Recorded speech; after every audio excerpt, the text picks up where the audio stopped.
Stories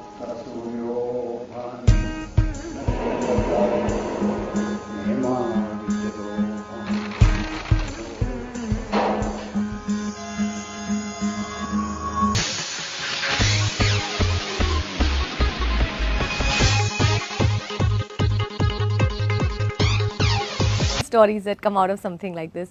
What was a day in your life like when you were working on the metro? Well, normal thing, I used to get up at 4:30. 4:30? Who gets up at 4:30? In Delhi, I used to wake up at 4:30. Nowadays, I wake up at 4 o'clock in Kerala. That's the secret of all efficiency, I tell you.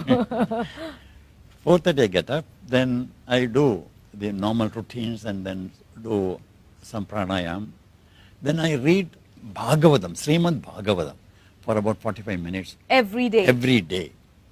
Religiously, whenever I am at headquarters. Because when I am on tour or traveling, it's not possible. Yeah. Then, afterwards, we have our, I do some yoga.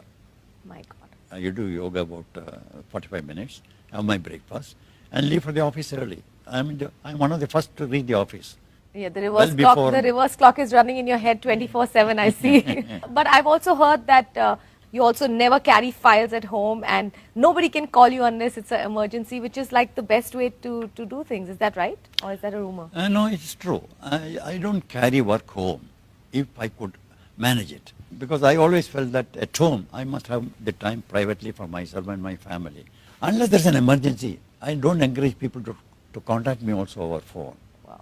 This is nothing short of a perfect life. But then in the office, we are very busy. Everything is done in the office. Yes. So 9 to 5:30, we managed to complete all the works within that time. I was reading about you and it said that you've been transferred about 25 times. And I think the wisdom of the Gita, somewhere you said, had kept you grounded. Is that correct? Well, to be precise, in my first 15 years of service on the Indian Railways, I got 25 transfers. How is that possible? So somehow it happened like that. Okay. Some of it is, I would say, planned for my future career, because they wanted me to expose to various aspects of railway working.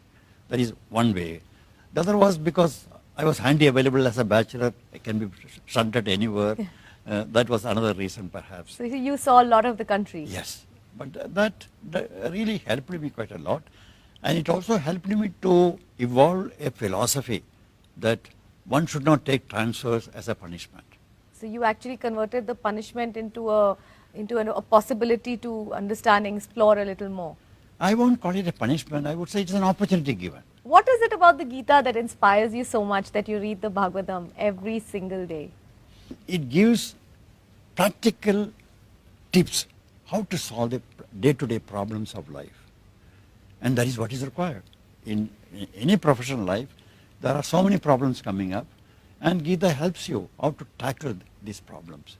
That's going to inspire a lot of people out there to go and read the Gita if they haven't really. I think it is required. Do you recall anything offhand that you read in the Gita that you still live with today? There is one sloga in Gita which is very, very appropriate and necessary for every doer, everybody. Mukta Sango Anaham Vadi Dhrityutsaha Samanvitaha Siddhi Asadhyo Nirvikara Sakarta Satvika Uchyade. So if this was translated from Sanskrit to English, what would it say? It only means whenever you do a work, you should not be bothered about the fruits of that work. I mean, you should not expect any gain out of the work for yourself. Then you should do it in such a way with full dedication and full enthusiasm. And you should not be dismayed by the good results or the bad results. A man who views his work in that fashion is a virtuous doer. It means that. And that's what you embodied for yourself as well. That is what I practice.